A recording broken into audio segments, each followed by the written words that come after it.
Shitblerja e tokës bujqësore dhe pyjeve është një nga sfidat me të cilat ndeshet Shqipëria në parafrimin dhe zbatimin e legjislacionit me BE-n, lidhur me lëvizjen e kapitalit. Me antarësimin në Bashkimin Evropian, një shqiptar nuk do të ketë kufizime që të blejë tokë bujqësore në asnjë prej vendeve të BE-s, por edhe një qytetar i Bashkimit Evropian nuk duhet të ketë kufizime për të blerë tokë në Shqipëri. Aktualisht, ligji shqiptar ndalon që një shtetës si huaj të blejë tokë në vendin tonë. Nëse referohemi kapitullit 4,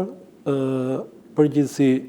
konsiderohet që ka një parafrim të kënaqshëm në lidhje me shërbimet e pagesave, ka progres në atë që quhet lufta kundër pastrimit parave, në raport me parafrimin me rregulloret e organizatave ndërkombëtare që disiplinojnë lëvizjen dhe kontrollojnë pastrimin e parave,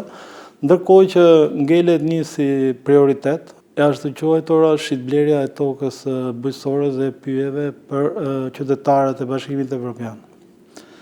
Kjo është një si detyrë, në thonjza e paralizuar, për cilën aktualisht është rënë dakord që ligji i përkatës të miratohet gjatë kësaj periudhe, themi për cilën qeveria shqiptare ka marrë angazhime, themi brenda vitit 2027, ndërkohë që vënia në jetë e këtij ligji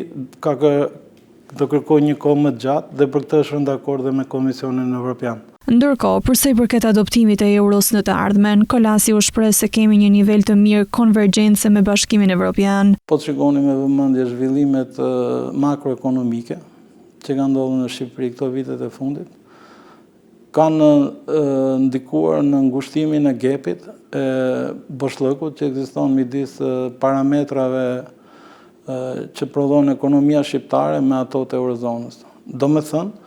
është realizuar një lloj konvergjence. Banka e Shqipërisë është institucioni që drejton procesin e negociatave me Bashkimin Evropian për kapitullin 4 që lidhet me lëvizjen e kapitalit dhe kapitullin 17 për politikat ekonomike dhe monetare.